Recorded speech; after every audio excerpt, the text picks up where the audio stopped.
सर्वमंगल्ये मांगल्ये शिवे सर्वार्थ साधिके शरण्ये त्र्यंबके गौरी नारायणी नमोस्तुते। रामकृष्ण मंडळी, श्री स्वामी समर्थ। नवरात्रीच्या 9 दिवसांमध्ये आपण देवीची मनापासून उपासना करत असतो।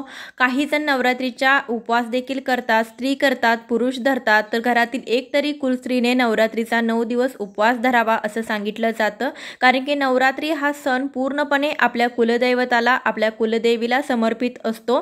तर नवरात्रीमध्ये काही जण उठता बसता देखील उपवास करतात। काही ठिकाणी घटस्थापना केलेली असते, तर बऱ्याच ठिकाणी घटस्थापना केलेली नसते। तर घटस्थापना काही ठिकाणी गावाकडे केली जातात, जिथे सासू सासरे राहतात त्या ठिकाणी घटस्थापना केली जाते। मग सुनबाई करत नाहीत असं देखील केलं जातं।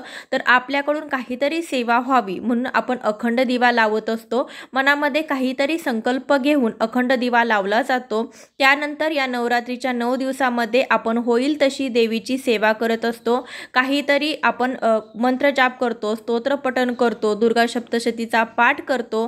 काही जण नवरात्रीमध्ये अनवाणी देखील राहतात, पायामध्ये चप्पल देखील घालत नाहीत। तर काही जण देवीची नवरात्रीच्या 9 दिवसामध्ये ओटी भरत असतात, देवीच्या मूर्तीवरती टाकावरती कुंकुमार्चन केलं जातं। तर अशा काही सेवा नवरात्रीच्या 9 दिवसामध्ये केल्या जातात। अशा या 9 दिवसामध्येच आपल्यासोबत काहीतरी नवीन नवीन संकेत आपल्याला मिळत असतात। त्यासाठी आपण जो अखंड दिवा लावलेला असतो, तर तो अखंड दिवा वारंवार विझतो। अखंड दिवा म्हणजे ज्याला खंड न पडू देता 9 दिवस तेवत ठेवणे, अशा दिव्याला अखंड दिवा म्हटलं जातं। आणि हा दिवा, अखंड दिवा सारखा सारखा विझल्यामुळे आपल्यासोबत काहीतरी अघटित तरी घडणार नाही ना, असा प्रश्न आपल्या मनामध्ये उद्भवत असतो। त्यानंतर आपण जी घटस्थापना केलेली आहे, तर ते धान्य व्यवस्थित उगवत नाही। त्यामध्ये जे आपण घट बसवलेला असतो, तर त्या घटाला वास येतो, त्यातलं जे धान्य आहे तर ते कुजलं जातं। घट व्यवस्थित उगवत नाही, त्यामुळे देवीचा आशीर्वाद आपल्याला मिळणार नाही का, किंवा देवी आपल्यावर रागवलेली आहे का, असे बरेचसे प्रश्न आपल्या मनामध्ये येत असतात। त्यानंतर आपण खूप मनापासून देवीची उपासना करत असतो। अशामध्ये मध्येच आपल्याला मासिक धर्म येतो। मासिक धर्म आल्यानंतर आपला पूर्णपणे हिरमोड होत असतो। तर आपण पूर्ण भक्तिभावाने आणि मनापासून देवीची सेवा करावी असं आपल्या मनामध्ये असतं, आणि आपण मनापासून देवीची उपासना देखील करत असतो। अशामध्येच आपल्याला जर मासिक धर्म आला, तर आपल्या मनामध्ये देखील प्रश्न पडतात की आपण भक्तिभावाने मनापासून देवीची सेवा करत असतो आणि मध्येच मासिक धर्म आला, यामुळे आपल्यासोबत काही अघटित तर घडणार नाहीत का, असे प्रश्न आपल्या मनामध्ये उभे राहतात। माझ्याकडून काही चुका तर झाल्या नाहीत का, किंवा देवी माझ्यावरती रागवली तर नाही का, असे बरेचसे प्रश्न आपल्यावरती येतात। आपण घाबरून जातो। तर मनामध्ये असे काही शंका कुशंका आल्या तर आपण त्याचाच विचार करत बसतो। तर तुमच्यासोबत देखील असं काही घडत असेल, तर अशा सगळ्या प्रश्नांची उत्तरे तुम्हाला मी या व्हिडिओतून देणार आहे। त्यामुळे तुमच्या ज्या काही शंका आहेत तर त्या सगळ्या दूर होतील आणि तुम्ही पुन्हा आनंदाने, पुन्हा नव्या जोमाने देवीची उपासना कराल। तर आजच्या व्हिडिओमध्ये तुम्हाला बरीचशी माहिती मिळणार आहे, त्यासाठी व्हिडिओ शेवटपर्यंत नक्की बघा। तुम्ही पहिल्यांदाच माझे व्हिडिओ पाहत असाल, चॅनलवरती नवीन असाल, तर नक्की सबस्क्राईब करा आणि शेजारील बेल आयकॉनलाही क्लिक करा। त्यामुळे मी जेव्हा नवीन व्हिडिओ अपलोड करेन त्याचं नोटिफिकेशन तुम्हाला मिळेल आणि तुम्ही एक पण व्हिडिओ मिस करणार नाही। व्हिडिओ आवडला तर लाईक करायला आणि जास्तीत जास्त लोकांपर्यंत शेअर करायला विसरू नका। आपण दररोज सकाळी आणि संध्याकाळी देवासमोर दिवे लावतो, तरी देखील विशेषतः नवरात्रीच्या काळामध्ये अखंड ज्योत ही प्रज्वलित केली जाते। अखंड दिवा तेवत ठेवण्याला खूप महत्त्व आहे आणि ही गोष्ट सर्वांना माहीतच आहे की ही प्रथा पहिल्यापासून नवरात्रीमध्ये अखंड दिवेची आहे। नवरात्र हा भक्तीचा, शक्तीचा जागर नवरात्रीमध्ये केला जातो। जागर म्हणजे काय, तर जागर म्हणजे जागृत राहणं, दिवा तेवत ठेवणं म्हणजे आत्मज्योत जागृत ठेवण्याचं प्रतीक असतं। तर जसा देवारातील दिवा तेवत राहतो, तसंच आपण देखील जागृत अवस्था कायम आपली टिकून राहावी, आपली आत्मज्योत जागृत राहावे, ही त्यामागची संकल्पना असते। तर याची जाणीव करून घेण्यासाठी आपण अखंड दिवा हे त्याचं एक प्रतीक आहे, आणि कोणत्याही फक्त अखंड दिव्यामध्ये उपस्थित असलेल्या अग्नितत्वाद्वारे देवाशी संलग्न होण्याचा प्रयत्न आपण करत असतो। दिव्याची ज्योत ती आत्मज्योत मानली जाते, जीवाशिवाला जोडणारी ही वात अखंडित राहून ज्ञानदीप प्रकाशमान व्हावा, हे त्यामागील मुख्य संकल्पना आहे। कोणत्याही प्रकारच्या पूजेची सुरुवात करताना आपण दिवा प्रज्वलित करतो। दिवा प्रज्वलित करून ठेवून आपण कोणत्याही पूजेची सुरुवात करतो आणि त्याची जी आपण पूजा करतो त्याची आरती ओवाळून आपण सांगता करतो। म्हणजे दिवा हा भक्तीचा दूत बनून इष्टदेवतांपर्यंत आपल्या भावना पोचवत असतात असं देखील म्हटलं जातं। कारण आपण जे काही सेवा करतो तर ती सेवा आपल्या देवांपर्यंत पोहोचवण्याचं काम हे दिव्याचं असतं। ज्या घरामध्ये देवाची नित्यपूजा होतो, दिवा लावले जातात, घंटा वाजवली जातात, शंखनाद केला जातो, अशी परंपरा ज्यांच्या ठिकाणी आहे त्या ठिकाणी देवी देवतांचा सदैव वास राहत असतो। अखंड दिवा तेवत राहावा त्यासाठी आपण त्यामध्ये भली मोठी वात घालत असतो। समयीच्या काठोकाठ आपण त्यामध्ये तेल घालतो। तेल संपत आले की त्यामध्ये भर घातली जाते। अखंड दिवा नवरात्रीमध्ये तेवत ठेवल्याने घरामध्ये सुख, समृद्धी, ऐश्वर्य प्राप्ती होत असते। तर हा अखंड दिवा तेलाचा असो किंवा तुपाचा असो, ज्ञानाचा आणि जागृतीचा देखील हा दिवा असायलाच हवा। आपण नवरात्रीमध्ये अखंड दिवा लावलेला असेल तर अखंड दिवा लावताना त्यामध्ये 1.25 हाताच्या मापाचा रक्षासूत्र म्हणजे कलावापासून बनवलेली वात लावली जाते। जर तुम्ही पहिल्यांदाच जर अखंड दिवा लावत असाल तर तुमच्या मनामध्ये बरेचसे प्रश्न येतात की ज्यांना काही जमत नाही, कारण की प्रत्येक माणूस हा अनुभवातून शिकत असतो। तुम्ही पहिल्यांदा हा दिवा लावला असेल तर अखंड दिव्याची वात कशी उंचवायची, अखंड दिव्याची काजळी कशी काढायची हे देखील मी तुम्हाला अगोदरच्या व्हिडिओमध्ये सांगितलेलं होतं। आणि त्या व्हिडिओमध्ये अगोदरच मी तुम्हाला सांगितलं होतं की नवरात्रीच्या अगोदर तुम्ही जर पहिल्यांदा करत असाल तर 4 दिवस तुम्ही घरामध्ये एखादा मोठा दिवा लावून बघा, त्याचा काजळी काढायचा प्रयत्न करून पहा। कारण की आपण कोणतंही काम जेव्हा पहिल्यांदा करू त्यावेळेस आपल्या हातून काही चुका होणारच आहेत।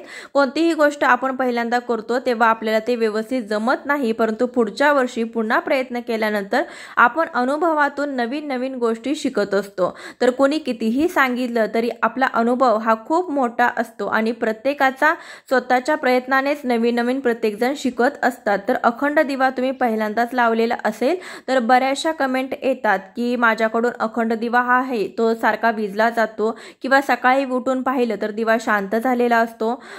तर सकाळी उठून लगेच तुम्ही दिव्याला हात लावू नका। सर्वात आधी तुम्हाला स्वच्छ आंघोळ करून स्वच्छ कपडे परिधान करून घ्यायचे आहेत। त्यानंतर तुम्ही देवघरामध्ये जायचं आहे। नवरात्रीमध्ये देव हलवले जात नाहीत कारण की देव हे घटी बसलेले असतात।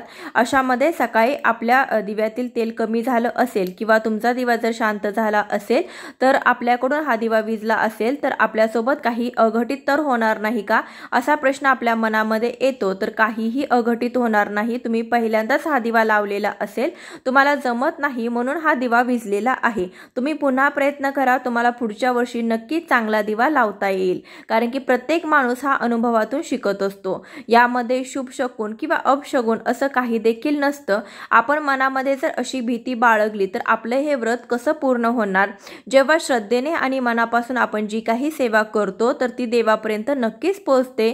तुम्ही पहिल्यांदा दिवा लावत असाल, तुम्ही खूप मनापासून लावला असेल, तुम्ही खूप मोठा प्रयत्न केला असेल तर त्यामध्ये तो प्रयत्न आहे तर तो देवापर्यंत नक्कीच पोहोचणार आहे। त्यासाठी जर तुम्ही सकाळी उठून लवकर उठून पाहिलं आणि तुमचा दिवा जर शांत झालेला असेल तर अशा वेळेस काय करायचं, अशा वेळी घाबरून जायचं नाही। अशा वेळी आपण स्वच्छ आंघोळ करून घ्यायची, चांगले कपडे नवीन कपडे परिधान करून घ्यायचे। त्यानंतर जो दिवा आहे तर त्यातली जी वात आहे तर ती तुम्हाला वात काढून घ्यायची आहे। तुम्ही ती दुसऱ्या पंतीमध्ये ठेवून प्रज्वलित करून घ्यायची आहे। तेल घालायची गरज नाही किंवा तुम्ही दुसरी एखादी वात घेऊन ते पंतीमध्ये घालून तो दिवा प्रज्वलित करू शकता। त्यानंतर जो अखंड दिवा आहे तर तो अखंड दिव्यामधलं तेल काढून घ्यायचं, वात काढून घ्यायची, अखंड दिवा स्वच्छ धुवून साफ करायचा आहे। तुम्ही नवीन वात घेत असताना ती वात छान आपल्याला वळून घ्यायची आहे। जेवढी तुम्ही कठीण वात अशी वळाल तर ती जास्त वेळ टिकते आणि अशा वातीला जास्त काजळी देखील येत नाही। त्यासाठी आपण जास्त वळून अशी वात घ्यायची आहे। त्यानंतर वात ही शक्यतो मोठी घ्यायची आहे आणि त्यानंतर तुम्हाला तो दिवा पुन्हा एकदा प्रज्वलित करायचा आहे। प्रज्वलित करण्याच्या अगोदर तुम्हाला देवीसमोर हात जोडून बसायचा आहे आणि देवीला सांगायचं आहे, क्षमायाचना करायची आहे। माझ्याकडून चूक भुलीने जी काही मी संकल्प घेऊन जो काही दिवा लावलेला होता तर तो दिवा शांत झालेला आहे, तर कृपया मला माफ कर, माझी चूक झाली आहे, माझ्याकडून अशी चूक पुन्हा होणार नाही। आम्ही जी कोणी आहोत तर ती तुझीच लेकरे आहोत, आमच्या ज्या काही चुका आहेत तर ती नक्कीच तू पदरात घेशील अशी आपण देव्याईकडे प्रार्थना करायची आहे। आहे आणि त्यानंतर आपला जो दिवा आहे तर तो पुन्हा प्रज्वलित करायचा आहे, देवीसमोर नमस्कार करायचा आहे। तर यानंतर आपल्याला दिव्याची काळजीही घ्यायची आहे। दिव्याला जर काजळी आली असेल तर ती काजळी कशी काढावी हे देखील मी तुम्हाला अगोदरच्या व्हिडिओमध्ये सांगितलेलं आहे। तर दिव्याला जर काजळी आली असेल तर तो जो दिवा आहे तर त्या दिव्याची जी काजळी आहे तर ती तुम्ही चिमट्याच्या मदतीने किंवा कात्रीच्या मदतीने किंवा एखाद्या तुम्ही अगरबत्तीच्या काडीने देखील ती जी वात आहे तर ती वात प्रथम तुम्हाला उंचावून घ्यायची आहे। त्यानंतर थोडा वेळ थांबायचं आहे। त्यानंतर दिव्याची वात जी असते, ज्योत जी असते तर ती मोठी होते, जास्त प्रकाश दिसतो, त्यावेळेस आपल्याला त्याची काजळी काढायला जायचं आहे। दिव्याची वात न उंचावता जर तुम्ही काजळी काढायला गेला तर तो दिवा विझला जाईल, त्यासाठी थोडा वेळ थांबायचा आहे आणि दिव्याची वात चांगली प्रज्वलित होऊन द्यायची आहे, मोठा प्रकाश होऊन द्यायचा आहे आणि त्यानंतरच तुम्ही ही जी काजळी आहे तर ती तुम्ही सहज काढू शकता। अशा पद्धतीने तुम्ही जर काजळी काढली तर हा दिवा विझणार नाही आणि दिव्यातील जी काजळी आहे तर तुम्ही सहज काढू शकता। त्यानंतर दिव्यामध्ये जे काही तुम्ही तेल तूप घातलेलं असेल तर ते कमी झाले असेल तर त्यामध्ये भर घालायची आहे। दिव्याला जर वारं लागत असेल तर त्यावरती तुम्ही काचेचं झाकण ठेवू शकता, लक्ष ठेवू शकता। जर काही काचेचं झाकण जे मिळतं ते तुम्ही ठेवू शकता किंवा काही ठिकाणी दिव्याला देखील पितळेचं किंवा जो दिवा आहे तर त्याचं झाकण मिळतं ते देखील तुम्ही लावू शकता। तर बऱ्याच जणांच्या घरी काय होतं, काचेचं झाकण जे ठेवलेलं असतं तर ते काचेचं झाकण आहे तर ते देखील त्याला देखील तडा जातो आणि ते काचेचं झाकण आहे तर ते तुटून जातं। तर असं देखील बऱ्याच जणांच्या सोबत घडतं, अशा देखील कमेंट्स येतात।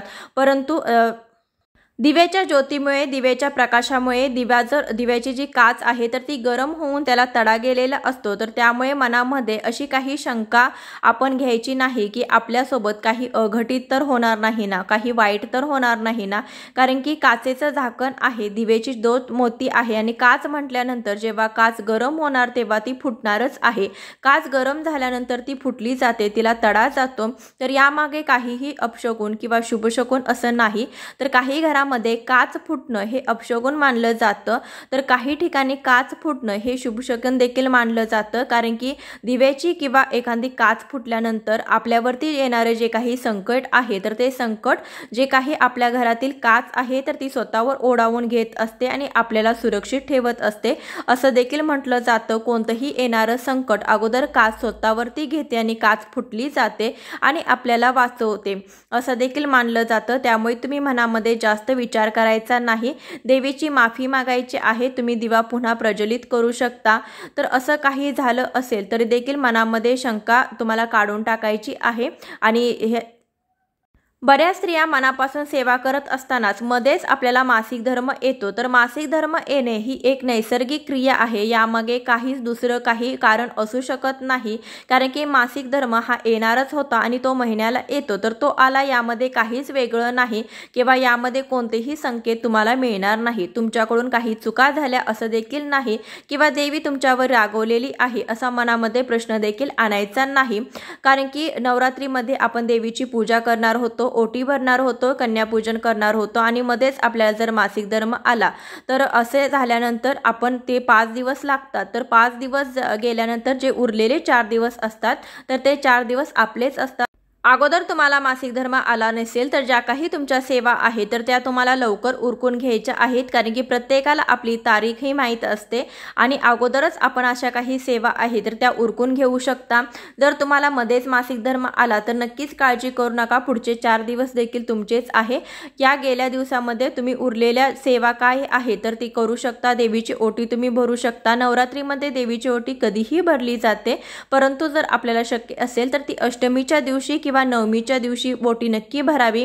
कन्यापूजन ही तुम्ही 9 दिवसामध्ये कधीही करू शकता, परंतु तुम्हाला जर अडचण वगैरे आलेली असेल तर तुम्ही अष्टमीच्या किंवा नवमीच्या दिवशी कन्यापूजन अवश्य करून घेऊ शकता, कारण की अष्टमीचा नवमीचा दिवस हा कन्यापूजनासाठी श्रेष्ठ मानला जातो। उरलेल्या ज्या काही तुमच्या सेवा आहेत तर त्या मासिक धर्मामध्ये तुम्हाला जर करता येत नसेल तर मनामध्ये कोणतीही शंका कुशंका न काढता मासिक धर्म आल्यानंतर देवीची उपासना आपण करू शकलो नाही तरी देखील देखील आपल्याला उपवास करायचा आहे। फक्त अखंड दिव्यामध्ये तेल घालणं असो, दिव्याची काळजी घेणं असो किंवा दिव्याकडे लक्ष ठेवणं असो, देवीच्या वस्तूंना आपल्याला हात लावायचा नाही, घटाला पाणी घालायचं नाही, तर नैवेद्य करायचा नाही, देवघरामध्ये आपल्याला जायचं नाही, देवांच्या कोणत्याही वस्तूंना स्पर्श करायचा नाही।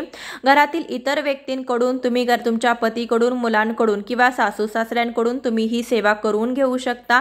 घटाला माळ पाणी करू शकता, घटाला दिवा लावला असेल तर त्या दिव्यामध्ये तेल पाणी करू शकता। हे तुमच्या घरातल्यांकडून शक्य नसेल तर तुम्ही शेजारच्यांना देखील बोलावून तुम्ही तुमच्या देवाची सेवा करून घेऊ शकता।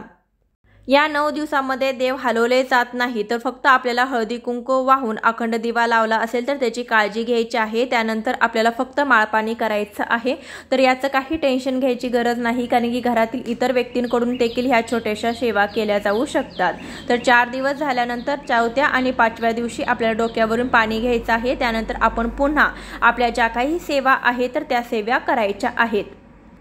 मासिक धर्मामध्ये तुम्हाला कोणतीही पूजा अर्चा करू शकली नाही तर तुम्ही मानसिकपणे हा उपवास करू शकता। तुम्ही मनातल्या मनात देवीच्या मंत्र जपाचं पठण करू शकता किंवा तुम्ही टीव्हीवरती, मोबाईलवरती मंत्र ऐकूही शकता। तुम्ही जर मंत्र जप करणार असाल तर आपले जे ओठ आहे तर ते ओठ हलवून ओठातून आवाज न निघता या पद्धतीने आपल्याला मंत्र जप मनातल्या मनात करायचा आहे। तर अशा पद्धतीने देखील तुम्ही देवीची सेवा करू शकता। मनामध्ये कोणतीही शंका न आणता आपण देवीची सेवा करायची आहे। तर यानंतर आपण घरामध्ये जो काही घट बसवलेला असतो तर त्या घटाला बुरा येतो, घटाला वास येतो, घटामधील जे काही धान्य आहे तर ते व्यवस्थित उगवत नाही। अशा वेळेस आपल्या मनामध्ये प्रश्न उद्भवतात की आपण कुलदेवतेची जी काही सेवा केलेली आहे, कुलदेवतेच्या नावाने आपण जो काही घट बसवलेला आहे त्यातलं धान्य व्यवस्थित उगवलेलं नाही, तर आपल्या घराण्यावरती देवीचा आशीर्वाद राहणार नाही का, देवीची कृपा राहणार नाही का, आपल्यावरती देवी रागवली तर नाही का, असे प्रश्न आपल्यावरती मनामध्ये येतात। तर या अगोदरच्या व्हिडिओमध्ये मी तुम्हाला सांगितलं होतं की घटस्थापना केल्यानंतर घटाची काळजी कशी घ्यावी जेणेकरून आपला जो घट आहे तर तो चांगला उगवला जाईल। पहिल्या काळामध्ये काय असायचं, जमिनी सारवणाच्या असायच्या, त्यावरती पत्रावळीवरती घट बसवला जायचा। पहिल्या काळातल्या ज्या पत्रावळी असायच्या त्या कागदाच्या किंवा प्लास्टिकच्या नसायच्या, त्या पत्रावळीच्या आहे तर त्या पिंपळाच्या पानापासून बनवलेल्या असायच्या आणि पिंपळाच्या पानावरती मातीची वेदिका टाकून त्यावरती ही घटस्थापना केली जायची किंवा एखाद्या परडीमध्ये, टोपलीमध्ये घटस्थापना केली जायची। त्यामधलं जे काही एक्स्ट्राचं पाणी आहे तर ते जमिनीमध्ये जायचं, फरशी नसायची, सारवणाचं घर असायचं, त्यामुळे ते पाणी जमिनीमध्ये मुरलं जायचं, त्यामुळे अधिक पाणी त्या घटामध्ये राहिलं जात नव्हतं। जी वेदिका ठेवलेली होती त्यामधलं धान्य जे व्यवस्थित उगवायचं, परंतु आजकालच्या जीवनशैलीमुळे काय होतं, आपल्या जमिनीवरती फरशी आहे त्यावरती आपण प्लास्टिकची पत्रावळी ठेवतो आणि त्यावरती आपण घटस्थापना करतो, वरून भरपूर पाणी ओतत असतो कारण की आपला घट हा चांगला उगवला पाहिजे। घरातील प्रत्येक जण घटामध्ये पाणी घालत असताना जास्तीचं पाणी झाल्यामुळे हा काही घट आहे तर तो कुजला जातो, घटामधील धान्य आहे तर ते कुजतं, घटाला वास येतो, घट उगवत नाही। तर ही खूप नॉर्मल गोष्ट आहे, परंतु आपण याचा विचार करत नाही, आपण फक्त विचार करतो की आपलं धान्य व्यवस्थित उगवलं नाही। आणि यामध्ये भर म्हणजे बाहेरचे 4 लोक येतात आणि सांगतात की तुमच्या घटातील धान्य व्यवस्थित उगवलेलं नाही, आमचं छान धान्य उगवलेलं आहे। तर असं देखील म्हटलं जातं कारण की ज्या घरातील धान्य हे व्यवस्थित उगवलं जातं त्या घरावरती कुलदेवतेचा आशीर्वाद हा भरभरून असतो, त्या घराची भरभराट होते असं देखील मानलं जातं। परंतु आपण ही काही आपल्या चुकीच्या सवयी असतात घटाला पाणी घालण्याच्या वगैरे, त्यामुळे आपलं जे धान्य आहे तर ते व्यवस्थित उगवलं जात नाही। त्यासाठी पहिल्या काळामध्ये आपलं घर जे असायचं तर ते मोकळं असायचं, घरामध्ये वारं खेळतं असायचं, खेडेगावामध्ये जास्तीची गर्दी नसायची, घरही कमी असायची आणि शहरी भागामध्ये घटस्थापना आपण करायला लागलेलं आहे। घटस्थापना केल्यानंतर आपल्या 24 तास आपली दारं खिडके बंद असतात, घरामध्ये AC असते, तर घरामध्ये मोकळं वातावरण हे नसतं, त्यामुळे घटाला जास्तीचं वारं लागत नाही, जास्तीचं हवा लागत नाही, त्यामुळे घट ह्या व्यवस्थित उगवला जात नाही, त्यामधलं धान्य व्यवस्थित उगवत नाही। तर यामागे देवीचा आशीर्वाद वगैरे असं काहीही मनामध्ये शंका कुशंका काढायच्या नाहीत, कारण की घट चांगला उगवल्यानंतर घराची भरभराट तर होतेच, परंतु आपल्या काही चुकांमुळे आपला जो घट आहे तर तो व्यवस्थित उगवत नाही। कारण की पहिल्या काळाला आणि आत्ताच्या काळाला खूप फरक आहे, आपल्या ह्या चुकांमुळे आपला घट व्यवस्थित उगवत नाही। त्यासाठी आपण जर शहरात राहिलो असेल तरी देखील आपण घटाची व्यवस्थित काळजी घेतली तर नक्कीच आपला घट देखील चांगला उगवेल। तुम्ही पहिल्याच वर्षी जर हा घट स्थापना केली असेल तर तुम्हाला हे जास्तीचं जमणार नाही, परंतु पुढच्या वर्षी तुम्हाला तुमच्या अनुभवातून नवीन काहीतरी शिकायला मिळेल आणि पुढच्या वर्षी तुम्ही जी काही यावर्षी चुका केलेल्या आहे तर त्या पुढच्या वर्षी तुम्ही करणार नाही आणि तुमचा जो घट आहे तर तो भरभरून उगवेल। तर मनामध्ये कोणतेही शंका कुशंका न बाळगता आपण घटाची काळजी घ्यायची आहे। जास्तीचं पाणी त्यामध्ये घालायचं नाही। दारे खिडके आपल्याला 2-3 तास का होईना घराची दारे खिडके उघडी ठेवायची आहे। तर घटाची अशा प्रकारे जर तुम्ही काळजी घेतली तर नक्कीच तुमचा घट हा चांगला उगवेल। आपण जी घटाची माती आहे ती हाताने आपण त्याला स्पर्श करून पाहायचा। जर ती माती सुकलेली असेल तरच त्यामध्ये आपण पाणी घालायचं आहे। पाणी हाताने शिंपडायचं आहे, ग्लासने किंवा तांब्याने भरपूर पाणी घालायचं नाही। हाताने आपण थोडंसं पाणी शिंपाडून घ्यायचंय। असं केलं तरी देखील आपला जो घट आहे तर तो चांगला शहरी भागात देखील उगवू शकतो। त्यानंतर घटावरती जो नारळ ठेवलेला आहे तर तो नारळ उचलून आपण घटामध्ये पाणी घालायचं नाही, कारण एकदा घट बसल्यानंतर हा जो नारळ आहे तर तो हलवला जात नाही। या नवरात्री तुमच्याकडून देखील काही छोट्या मोठ्या चुका झाल्या असतील तर देवीकडे क्षमा याचना करून तुम्ही पुन्हा प्रयत्न करू शकता। तुमचा अखंड दिवा विझला असेल तरी देखील मनामध्ये कोणतंही टेन्शन न घेता तुम्ही पुन्हा नव्याने देवीची उपासना करा, कारण की देवी आई ही प्रत्येक लेकराची जी काही मनापासून केलेली सेवा असते तर ती स्वीकारत असते। आजच्या व्हिडिओमध्ये बरीचशी माहिती देण्याचा प्रयत्न केलेला आहे। व्हिडिओ आवडला तर जास्तीत जास्त लोकांपर्यंत नक्कीच शेअर करा।